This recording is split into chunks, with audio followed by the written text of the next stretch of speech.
Hello everyone, welcome to All in One Education. Friends 10th history का जो French revolution वाला chapter है, इसका जो सेकंड पार्ट है, आज हम इसके बारे में डिस्कस करेंगे, इसके बारे में बात करेंगे। पिछले वाले पार्ट्स में हमने देखा था कि किस प्रकार से जो फ्रांस है, फ्रांस में एक जो क्रांति हुई थी उसकी शुरुआत हो चुकी थी। और जो ये सेकंड पार्ट है हम इसमें देखेंगे तो the French revolution and the idea of the nation, कि किस प्रकार से फ्रांस के जो लोग थे उनमें जो देश प्रेम की भावना थी, राष्ट्रवाद की जो भावना थी, उनमें राष्ट्रवाद की भावना उपजी। तो चलिए देखते हैं। The first clear expression of nationalism came with the French revolution in 1789। तो जो फ्रांस है, फ्रांस में सबसे पहले राष्ट्रवाद की जो भावना है वो अभिव्यक्त स्पष्ट जो क्लियर एक्सप्रेशन वहाँ जो मिला, nationalism came with the French revolution in 1789। तो जो 1789 में पहली बार जो राष्ट्रवाद की जो भावना जागृति हुई वो हुई जो फ्रांस में जो आंदोलन हुआ था, फ्रेंच जो रिवॉल्यूशन था, कब वो हुआ था 1789 को। तो 1789 ही वो साल था, वो दौर था कि जब फ्रांस में राष्ट्रवाद की जो स्पष्ट जो क्लियर एक्सप्रेशन था वो जा कर के आया। वहाँ के लोगों में एक देश प्रेम की भावना उपजी, देश प्रेम की भावना वहाँ जो आई वो सबसे पहले आई 1789 में। France, as you would remember, it was a full-fledged territorial state in 1789 under the rule of the absolute monarch।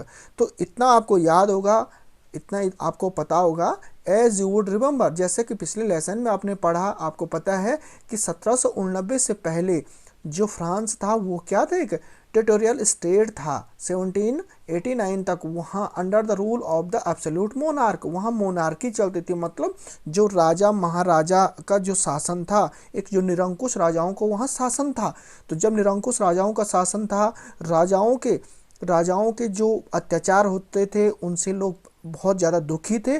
तो जब लोग इतने परेशान हो गए, इतने दुखी हो गए, तो लोगों में एक जो राष्ट्रवाद की भावना है वो उपजी। तो 1789 से पहले वहाँ क्या था, एक जो राजा होते थे उन राजाओं का आधिपत्य था, एक राजा था और राजाओं का अतिक्रमण, या मान के चलो राजाओं की सत्ता वहाँ थी। कहाँ? फ्रांस में राजाओं की जो मोनार्की वहाँ चलती थी। मोनार्की कहा जाता है जो राजा होते हैं, राजतंत्र इसको कह सकते हैं मोनार्की को। The political and the constitutional changes that came in the wake of the French revolution led to the transfer to sovereignty from the monarchy to a body of French citizen. तो जो France के जो लोग थे, जब ये French revolution जब ये हुआ था तो क्या चेंजेज हुए, political and the constitutional changes, जो वहाँ बदलाव हुए, जो राजनीतिक और संवैधानिक जो बदलाव हुए, जो राजनीतिक और संवैधानिक जो बदलाव वहाँ हुए थे। कहाँ? फ्रेंच में। Political and the constitutional changes, जो राजनीतिक और संवैधानिक जो बदलाव हुए थे तो फ्रेंच रिवॉल्यूशन के बाद वहाँ हुए। और उस बदलाव होने से कि क्या हुआ, उस बदलाव होने के कारण, उस बदलाव से यह हुआ जो monarchy to the body of French citizens. तो जो वो राजतंत्र जो पहला था, जो पावर थी, जो शासन सत्ता थी, वो राजा महाराजाओं के पास न हो करके फ्रेंच सिटीजन, जो फ्रांस के जो नागरिक थे, उन नागरिकों के पास शासन सत्ता चले गई। कहने का मतलब जो राजतंत्र था वो खत्म हो गया था। उस आंदोलन के बाद जो रिवॉल्यूशन हुआ था 1789 में, उस आंदोलन के बाद, उस क्रांति के बाद वहाँ के नागरिकों में शासन सत्ता चले गई थी। कहाँ से? From the monarchy to a body of French citizen. जो मोनार्की से फ्रेंच सिटीजन्स जो थे वहाँ जो शासन सत्ता थी, सबऑर्डिनेटी थी, वो ट्रांसफर हो गई थी। The revolution and proclaimed that it was the people who would henceforth constitute the nation and shape its destiny। और जो क्रांति जब वो वहाँ हुई, जो वहाँ के रिवॉल्यूशन हुई, उस क्रांति ने घोषणा की कि अब लोगों द्वारा राष्ट्र का गठन होगा और वो लोग ही यह निश्चित करेंगे, वो लोग ही यह तय करेंगे कि आगे क्या होना है।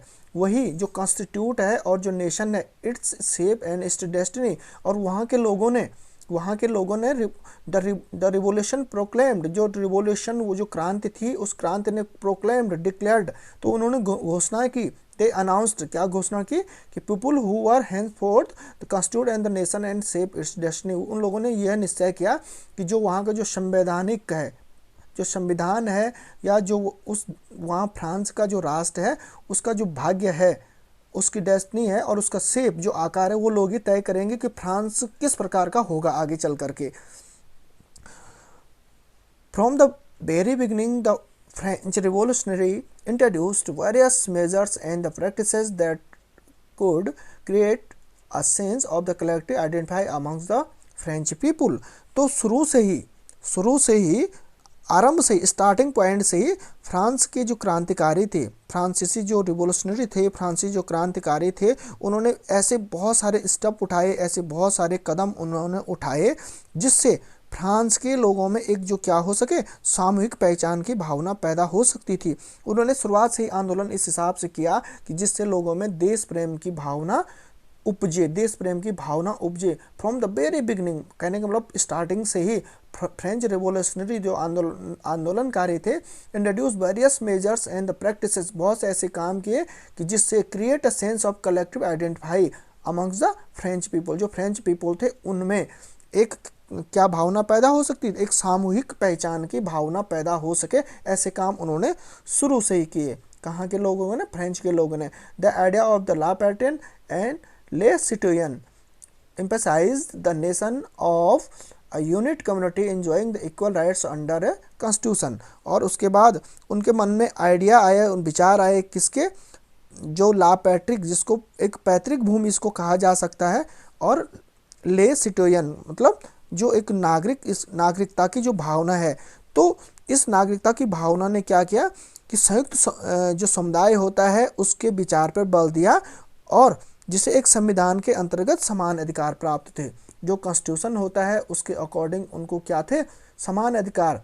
The nation of a United community enjoying the equal rights under the constitution. जो वहाँ का जो संविधान था, इस संविधान के अंतर्गत जो ला पैट्री और सिटोयन था, जो सिटीजनशिप थी, और ला पैट्रिक जिसको पितृभूमि कहा जा सकता, इसको समान अधिकार वहाँ प्राप्त थे।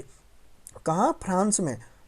A new French flag, the tricolor, was chosen to replace the former royal standard। जो फ्रांस में पुराना जो झंडा था उसकी जगह पे नया झंडा जो फ्लैग था ट्राई कलर का, उसको अपनाया गया। पुराना वाला झंडा को हटा करके जो नया एक जो तिरंगा जो ट्राई कलर का झंडा था उसको चुना गया था वहाँ। The state general was elected by the body of the active citizens and rename the national assembly. और जो स्टेट जनरल का जो चुनाव हुआ वहाँ उसको इलेक्टेड किया गया, किसके द्वारा किया गया? Body of the active citizens and the rename the national assembly. और उसका नाम बदल करके क्या रखा गया? उसका नाम बदल करके स्टेट जनरल, और उसका नाम बदल करके क्या रखा गया? नेशनल असेंबली कर दिया गया। उसका नाम बदल करके जो पहले स्टेट जनरल था, elected by the body of active citizens. जो स्टेट जनरल का कहने का मतलब जो स्टेट जनरल का था उसका चुनाव भी वहाँ के लोगों के जो सक्रिय नागरिक थे वहाँ के, जो सक्रिय नागरिक थे वहाँ के, body of the active citizens, जो सक्रिय नागरिक थे वहाँ के, उन्होंने क्या नाम रख दिया? National assembly. उसका नाम बदलकर नेशनल असेंबली रख दिया गया। वहाँ के लोगों ने, जब उनमें क्रांति की भावना हुई तो उन्होंने बहुत सारे चेंजेज वहाँ किए, और इसी चेंजेज में वहाँ उन्होंने जो नाम रखा उसका, वो रखा नेशनल असेंबली। न्यू हैनम्स वर कंपोज्ड, और उसके बाद उन लोगों ने क्या किया? न्यू हैनम्स वर कंपोज, नई जो स्तुतियाँ होती है वो रची गई। ओस टेकन, जो वो थे प्रतिज्ञाएँ ली गई। एंड मार्टियंस कमोमरेड, और वहाँ क्या गया? उसके बाद उन्होंने शहीदों का गुणगान किया। कहने मतलब जो नई स्तुतियाँ थी उसको रचा गया, शपथ उन लोगों ने ली, कस्में उन लोगों ने खाई, और शहीदों का गुणगान किया। तो ये सब किसके लिए किया? देश प्रेम के लिए किया। ये सारे काम इन्होंने किए कि सारे लोग, सब लोगों का एक आइडेंटिफाई हो सके, सारे लोग इकट्ठा हो सके। तो इसी इकट्ठे के होने के चक्कर में उन्होंने क्या किया? नई स्तुतियाँ रची। हेनम्स वर कंपोज्ड, नई स्तुतियाँ रची। ओथ्स टेकन, जो प्रतिज्ञाएँ थी, जो शपथें थी वो ली गई, और शहीदों का इन लोगों ने गुणगान किया। जो कहने का मतलब उस क्रांति में जब फ्रेंच रिवॉल्यूशन हुआ था, उस क्रांति में जो लोग मरे, जो शहीद हुए, तो उन शहीदों का उन लोगों ने क्या किया? उन शहीदों का उन्होंने गुणगान किया। कहाँ के लोगों ने? फ्रेंच के लोगों ने। और all in the name of the nation, और इसी सब किसके नाम पे हुआ, राष्ट्र के नाम पे हुआ, देश प्रेम के नाम पे ये सब हुआ। A centralized administrative system was put in the place of the formulated uniform law for all citizens within a territory। और एक केंद्रीय प्रशासन की उन लोगों ने व्यवस्था की, एक जो सेंट्रल जो एडमिनिस्ट्रेटिव सिस्टम था उन लोगों ने लागू किया, एक केंद्रीय प्रशासन की व्यवस्था उन लोगों ने लागू की। और क्या किया, जिसने अपने पूरे भूभाग, जो पूरा जो लैंड था, जो पूरा वो जो भूभाग था, पूरा जो वो लैंड था, तो जो टेरिटरी थी, जो वो भूभाग था, उस पर सभी नागरिकों के लिए एक समान कानून बनाए, सभी नागरिकों के लिए एक समान लॉ बनाए, कानून बनाए। कहाँ के, जो जो फ्रांस में जो पूरा लैंड था, कहने का मतलब सबके लिए उन्होंने एक समान कानून बनाए, एक समान नियम बनाए। ऐसा नहीं कि कोई छोटा है कोई बड़ा है, सबके लिए एक समान नियम, बॉडी ऑफ। तो उन्होंने सबके लिए क्या किया, एक समान नियम बनाए। Formulated uniform law, uniform laws का मतलब होता है एक समान नियम बनाए। कहाँ के लिए, फॉर ऑल सिटीजन्स, मतलब जितने भी, कोई ना कोई गरीब, ना कोई अमीर, ना कोई छोटा, ना कोई बड़ा, सबके लिए एक समान न्याय व्यवस्था और सबके लिए एक समान नियम की व्यवस्था की गई। विद इन इट्स टेरिटरी का मतलब होता है जो वो भूभाग, कहने का मतलब फ्रांस में जितने भी लोग थे सबके लिए एक समान व्यवस्था की गई। Internal custom duties and dues were abolished, जो आंतरिक जो वो थे कस्टम ड्यूटीज थी, जो आयात निर्यात शुल्क थे, उनको वेर अबोलाइज्ड मतलब एंडेड कर दिया गया, उनको फिनिश कर दिया गया। जो कस्टम ड्यूटी थी, जो आयात निर्यात शुल्क थे पुराने, उन पुरानों को हटा दिया गया, उनको ख़त्म कर दिया गया। And the uniform system of weight and the measures were adapted, और जो नए जो नाप और जो भार होता है, भार और नापने की जो व्यवस्था थी वो एक समान कर दी गई। जो पहले का नियम था उसको ख़त्म कर दिया गया, और uniform system of weight and measures, जो नाप तोल की व्यवस्था थी, अडेप्टेड, उसको स्वीकार कर दिया गया। कहने का मतलब पुराना सब हटा करके नई व्यवस्था लागू की गई। रीजनल डायलेक्ट्स वर डिस्करेज्ड, कहने का मतलब जो इनकरेज्ड का मतलब होता है उसको प्रोत्साहित करना, और डिस्करेज्ड का मतलब होता है हतोत्साहित, उसको ख़त्म कर दिया गया। रीजनल डायलेक्ट्स का मतलब होता है जो क्षेत्रीय बोलियां थी, भाषाएं, पुरानी जो और भाषाएं थी, उनको ख़त्म कर दिया गया।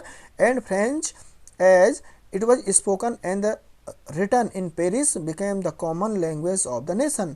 तो मतलब जो फ्रांस था, फ्रांस में जो बोली जाती थी, पेरिस में, फ्रांस की पेरिस था, वहाँ बोली जाती थी कौन सी भाषा, फ्रेंच। जो फ्रेंच भाषा बोली जाती थी और लिखी जाती थी, वही भाषा अब वहाँ की क्या बन चुकी थी, राष्ट्रभाषा बन चुकी थी। अब उन्होंने ये निश्चय किया कि भाई एक ही भाषा होगी, बहुत सारी भाषाएं नहीं चलेगी। तो जो फ्रेंच है it was spoken and written, यही बोली जाती थी और लिखी जाती थी। कहाँ, पेरिस में। Became the common language of the nation, और यही एक जो सामान्य भाषा थी, वही फ्रांस की एक टोटली वो भाषा वो बन चुकी थी। तो फ्रेंड्स, इस वीडियो में इतना ही, क्योंकि वीडियो बहुत लंबी हो जाएगी। नेक्स्ट जो पार्ट 3 होगा, इससे आगे हम पार्ट 3 में कंटिन्यूस को जारी रखेंगे। होप सो वीडियो आपको अच्छी लगी होगी। ये सारे आपने याद करने हैं कि वहाँ कौन कौन से चेंजेस उसमें वहाँ लाए, उन लोगों ने क्या क्या किया। तो उन लोगों ने आपको अभी देखा आपने, तो उन लोगों ने क्या किया कि राष्ट्र के नाम पे उन्होंने बहुत सारी स्तुतियाँ रची, शपथ उन्होंने ली, शहीदों का गुणगान किया, और जो नई केंद्रीय प्रशासनिक जो व्यवस्था थी उसको उन्होंने लागू किया गया।